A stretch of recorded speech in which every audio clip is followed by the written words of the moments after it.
வணக்கம் மக்களே. வழக்கம் போல பரபரப்புக்கும் சுவாரஸ்யத்துக்கும் கொஞ்சமும் பஞ்சம் இல்லாம ஏகப்பட்ட விஷயத்தை உங்களுக்காகவே கொண்டு வந்திருக்கோம். தர்பாரை தொடங்கிடலாமா?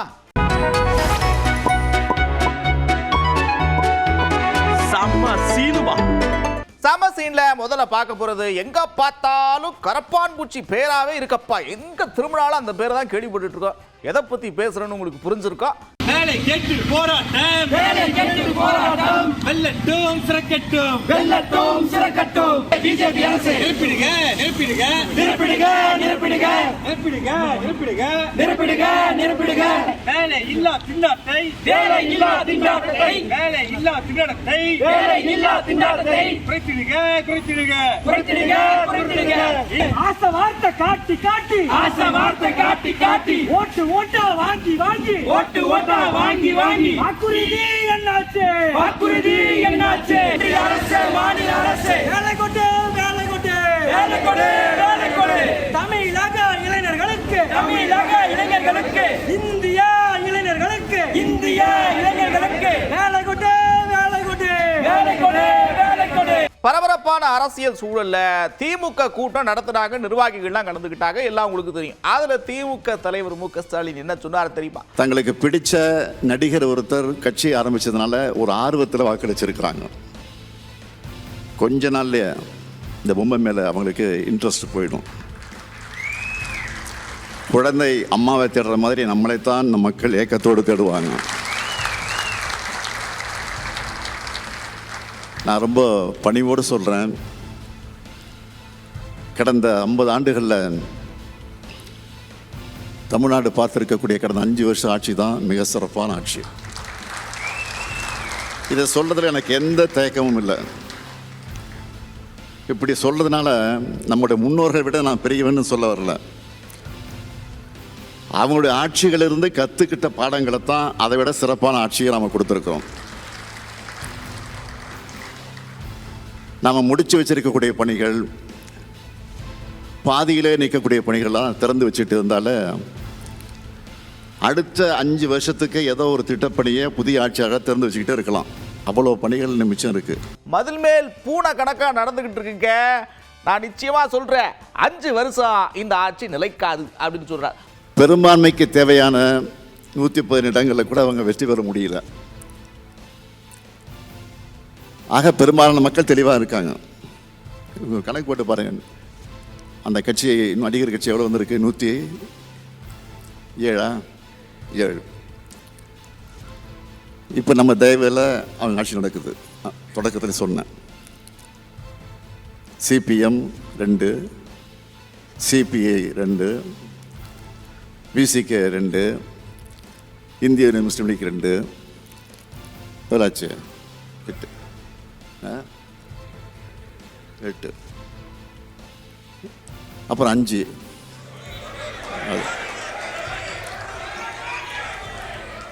ஆக இந்த 13 அந்த 107 சேர்ந்தா 120 தான். அதிமுக 2ஆக உடைச்சு அதில் கொஞ்சம் அதிகமான இடங்களை எடுக்க முயற்சி பண்ணாங்க. அது தோல்வி அடைஞ்சிருச்சு அவங்களுக்கு. அதனால் என்றைக்கும் முதல் மேலே புனிதான் நிற்கிறாங்க. என்னைக்காவது எந்த நாளாவது விரைவில் அதை கவிழத்தான் புகுது. அதில் எந்த சந்தேகம் இல்லை. நிச்சயமாக இது 5 ஆண்டு காலம் நடைபெறக்கூடிய ஆட்சி அல்ல, உறுதியாக சொல்றேன். திமுக தலைவர் இப்படி சொல்ல, அதுக்கு பள்ளிக்கல்வித்துறை அமைச்சர் ராஜ்மோகன் என்ன தெரியுமா சொன்னார் பாருங்க. ஆட்சிக்கே வராதுன்னு கூட தான் அவர் சொன்னார். நாங்கள் ஆட்சி அமைத்து காட்டினோம். 5 ஆண்டு நீடிக்காதுன்றதெல்லாம் அவர் ஒரு ஆர்வம் சொல்லிக் கொண்டிருக்கிறார். ஆனால் மக்களின் பேராதரவோடு இது 5 ஆண்டுகள் அடுத்து 50 ஆண்டுகள் தாண்டி இது நீடிக்கும் என்பதை சொல்லியிருக்கிறார். அதே திமுக கூட்டத்தில் எதிர்க்கட்சி தலைவர் உதயநிதி ஸ்டாலினும் பேசியிருக்கிறார். அவர் என்ன சொல்றாருன்னா, இந்த பாருங்க, பாஜக தொடர்ந்து எப்படி ஜெயிச்சுட்டு இருக்கு அப்படின்னு யோசிச்சுக்கிட்டே இருந்தப்ப இப்பதான் உண்மை புரியுது. அதுக்கு யார் காரணம்னா காங்கிரஸ் தான் காரணம் பார்த்துங்க, அதனாலதான் அவங்க ஜெயிக்கிறாங்க அப்படின்னு சொல்லியிருக்கிறார். பாஜகவுடைய வெற்றிக்கு, தொடர் வெற்றிக்கு நான் கூட மோடியும் அமித்ஷாவும் தான் காரணம் அப்படின்னு நினச்சிட்டு இருந்தேன். ஆனால் அதுக்கு காரணம், மெயின் காரணம் அவங்க கிடையாது. காங்கிரஸ் கட்சி தான் பாஜகவுடைய வெற்றிக்கு காரணம் அப்படிங்கிறத இப்போ தெரியுது. அப்படிப்பட்ட அந்த காங்கிரஸையும் நம்முடைய தலைவர் தான் தோல்ல சுமந்து கடந்த நாடாளுமன்ற தேர்தலில் சட்டமன்ற தேர்தலில் சுமந்துட்டு இருந்தோம். மதச்சார்பின்மையை பாதுகாக்கணும், பாஜகவை தமிழ்நாட்டுக்குள்ளே விட்டுறக்கூடாதுன்னு நம்முடைய தொண்டர்கள் நாம் ரத்தத்தையும் வேர்வையும் சிந்தி காங்கிரஸ் வேட்பாளர்களை வெற்றி பெற வச்சுட்டு இருந்தோம். இந்த தேர்தலையும் அதான் பண்ணோம்.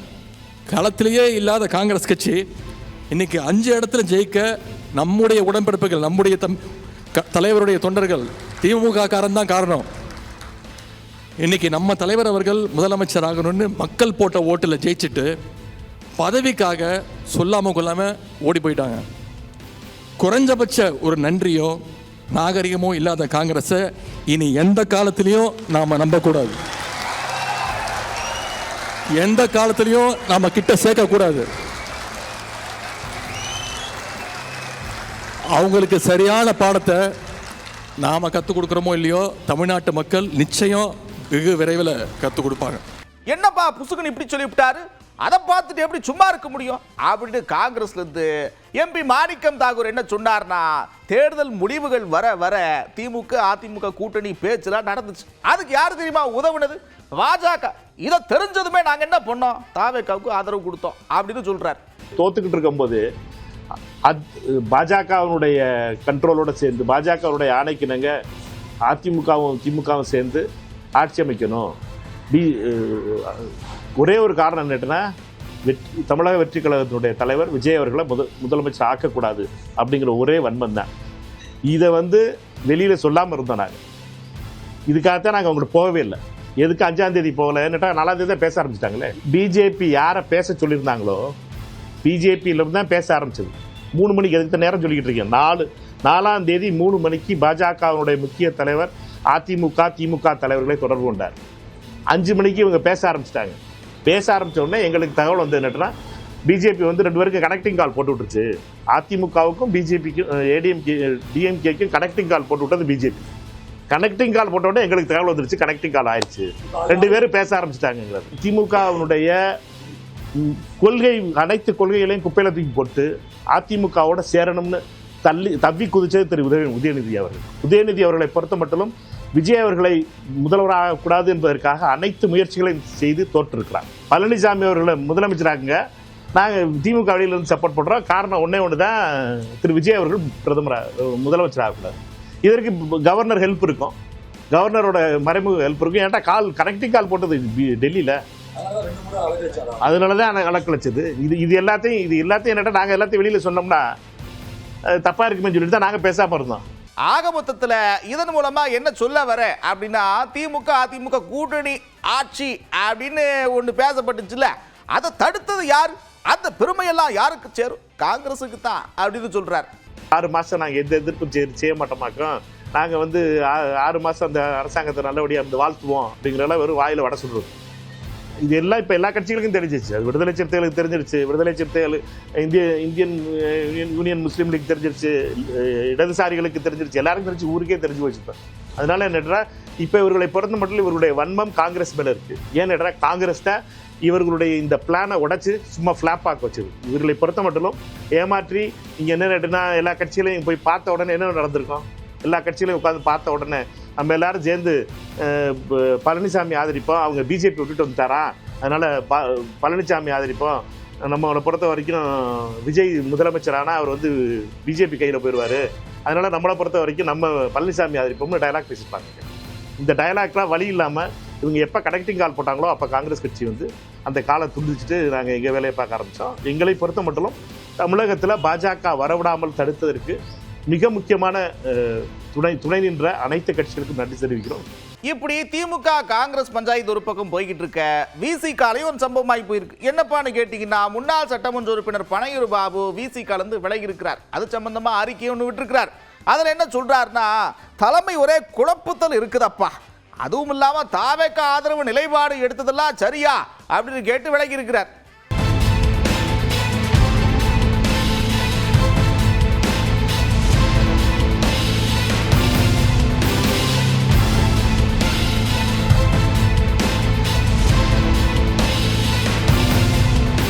ஒரு பக்கம் தலைமை மீது இருக்கக்கூடிய அதிருப்தியில இவர் கட்சியை விட்டு விலக, இன்னொரு பக்கம் தமிழ் மாநில காங்கிரஸ் தலைவர் ஜி.கே. வாசன் என்ன சொல்றாருன்னா, கொஞ்ச நஞ்சா பேச்சா பேசுனாங்க, கொஞ்ச நஞ்ச விமர்சனமா பண்ணாங்க, ஏகப்பட்ட வார்த்தைகள்லாம் பிரயோகம் பண்ணி என்னென்னமோ சொன்னாங்க. ஆனா பாருங்க இப்ப கூட்டணியில இருக்கிறாங்க அப்படின்னு சொல்றாரு. தமிழக வாக்காளர்கள், தமிழக மக்கள் ஒரு மாற்றத்தை ஏற்படுத்த வேண்டும் என்று முயற்சித்தார்கள். ஆட்சியினுடைய மாற்றம் தமிழகத்திலே ஏற்பட்டாலும் மக்களுடைய மனநிலையை பொறுத்தவரையிலே மாற்றத்திற்கான 100% நிறைவேறவில்லை என்பதுதான் உண்மை. அதற்கு காரணம் தமிழக அரசுக்கு 100% ஆட்சி அமைப்பதற்கான ஆதரவு கிடைக்கவில்லை. புதிய ஆட்சியை வாக்காளர்கள், தமிழக மக்கள் கூர்ந்து கவனித்துக் கொண்டிருக்கிறார்கள். குறிப்பாக தேர்தலுக்கு முன்பு அவர்களை எதிர்த்த கட்சிகள் தேர்தலுக்கு பின்பு அவர்களுக்கு ஆதரவு கொடுக்கும் அதே கட்சிகளுடைய நிலையை மக்கள் கவனித்துக் கொண்டிருக்கிறார்கள் என்பதை நான் இங்கே குறிப்பிட விரும்புகிறேன். இவங்க எண்ணத்துக்கு இந்தியா முழுக்க பாஜக எதிர்ப்பு எதிர்ப்பு எதிர்ப்பு அப்படின்னு பேசினாங்கன்னா காங்கிரஸுக்காக அந்த நிலைப்பாட்டை எடுத்தாங்க. இப்ப பாருங்க அவங்க ஆட்டத்தை காமிச்சிட்டு போய்விட்டாங்க. ஆக மொத்தத்தில் நான் என்ன சொல்ல வரேன்னா, இனியாச்சும் காங்கிரஸ் எப்படிப்பட்டவங்க அப்படின்னு புரிஞ்சுக்குங்க அப்படின்னு சொல்றாங்க பாஜக மூத்த தலைவர் தமிழிசை சவுந்தரராஜன். காங்கிரஸ் என்ன சொல்றாங்கன்னா, எங்களோட வெற்றியில திமுக பங்கு இல்ல, திமுக செஞ்ச குற்றத்திற்கும் எங்களுக்கு பங்கு இல்ல அப்படின்னு சொல்றாங்க. ஆக இவங்க எம்எல்ஏ எடுத்துக்கிட்டாங்க, எம்பி வெற்றி பெற்றுட்டாங்க, அப்புறம் திமுக செய்த குற்றங்களில் எங்களுக்கு பங்கு இல்லைன்னு எப்படி சொல்ல முடியும்? இன்னைக்கு ஏதோ 60 ஆண்டுகளுக்கு அப்புறம் தான் சுயமுயற்சியில அவங்க அமைச்சரவையில சேர்ந்துட்ட மாதிரி கொண்டாடி கொண்டிருக்கிறார்கள். புறவாசல் வழியாக மற்றவர்களின் உழைப்பின் மேறி ஏறி நின்று கொண்டு, ஏற்கனவே திமுக நேற்று சொல்லியிருக்காங்க அவங்களுக்கு எந்த அமைப்பும் இல்லை, எங்களால் தான் வெற்றி பெற்றார்கள் என்று. இன்று திமுக ஒன்றை புரிந்து கொள்ள வேண்டும். நீங்க 20 வருடமா தோளில் தூக்கி சுமந்த காங்கிரஸ், இன்னும் சொல்ல போனா பார்லிமெண்ட்ல காங்கிரஸிற்காகவே பாஜகவை கடுமையாக எதிர்த்தார்கள், கண்மூடித்தனமாக எதிர்த்தார்கள். அது இப்ப தவறு என்பதை திமுக உணர்ந்திருக்கும். அதனாலதான் தனியா சீட்டு கேட்கிறாங்க. கூட சீட்டு உட்கார்ந்து இருந்தா அவங்களோட இயலாமை ஒத்திக்கொள்ளும் என்பதற்காக. அதனால முதலில் திமுக தனது தவறை உணர வேண்டும். இப்படியே பேசுனவங்க அடுத்து என்ன சொல்றாங்கன்னா, கட்டப்பா அப்படிங்கிற மாதிரி திமுக முதுகுல குத்துன காங்கிரஸ் தாவேக்கா முதுகுல குத்துறதுக்கும் தயங்காது, கொஞ்சம் சூதானமா இருந்துக்குங்க அப்படின்னு சொல்றாங்க. காங்கிரஸ் முதுகில் குத்தி விட்டது என்று திமுக சொல்கிறது. காங்கிரஸ் முதுகுல குத்துற பழக்கம் காங்கிரஸ் இருக்கு. அதனால முதலமைச்சர் விஜய் அவர்களும் எச்சரிக்கையாக இருக்க வேண்டும்.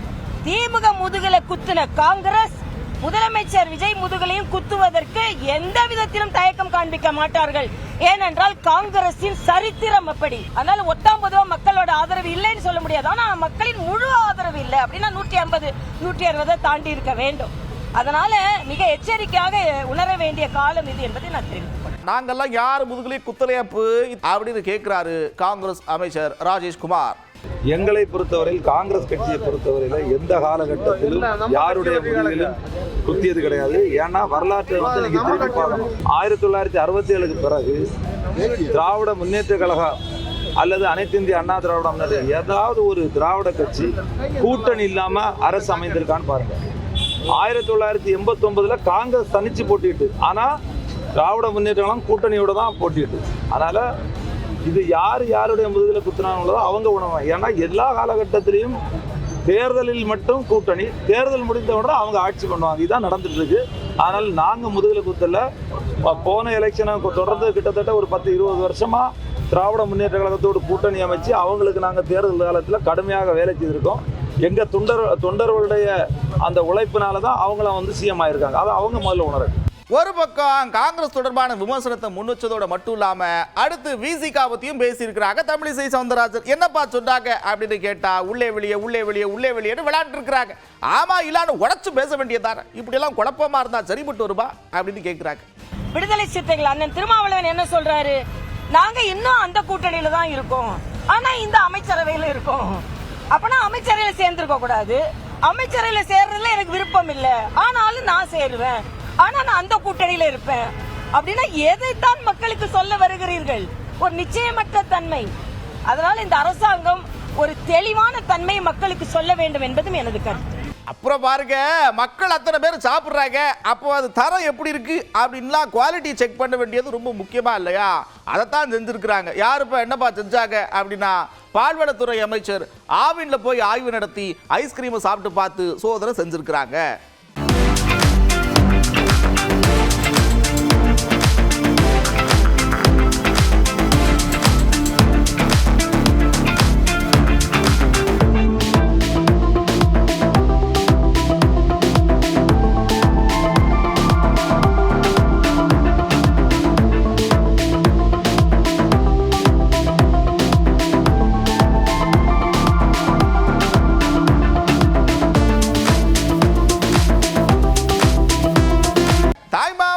கொண்டு வாராண்டி என்னென்னமோ வாக்குறுதிலாம் கொடுத்தீங்க, அதெல்லாம் எப்போ நிறைவேற்ற போறீங்க, நிறைவேற்ற முடியுமா அப்படின்னு கேட்கிறார்.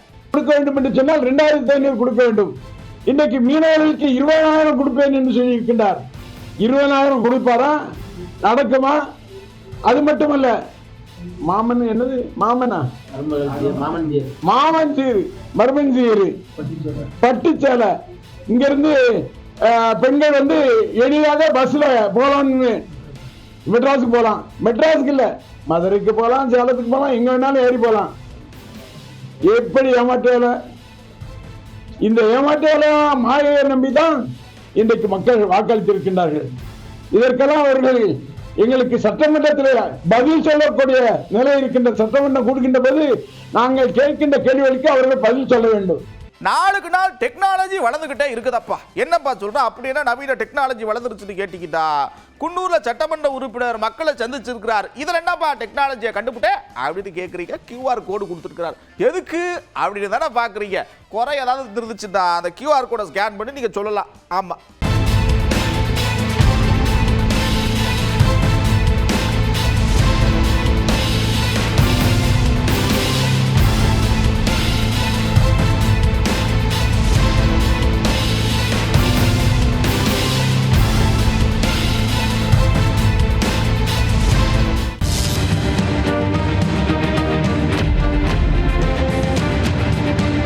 அடிக்கிற வெயிலுக்கு அப்பப்பப்பா எப்பப்பா இந்த கோடை காலம் முடியும் அப்படின்னு நம்மள நிறைய பேர் தினம் கேட்டுக்கிட்டே இருக்கிறோம். இப்போ என்னன்னா, இந்த கோடை காலத்தில் சரும பிரச்சனைகள் ஏகப்பட்டது வரும். பார்த்துக்க, அதை எப்படி பராமரிக்கிறது, என்ன மாதிரியான உடையெல்லாம் அணையலாம், வீட்டிலேயே என்னென்ன பொருள்லாம் தயாரித்து சாப்பிடலாம், இல்லை முகத்துக்கெல்லாம் போடலாம் அப்படின்னு மக்கள்கிட்ட கேட்டிருக்கோம். மக்கள் பல விதமான கருத்துக்களை சொல்லியிருக்கிறாங்க. பாப்பா, ஜங்க் ஃபுட்லாம் அவாய்ட் பண்ணிக்கலாம். குழந்தைங்களை வந்து வெயில விளையாடுறது அலோவ் பண்ண வேணாம்.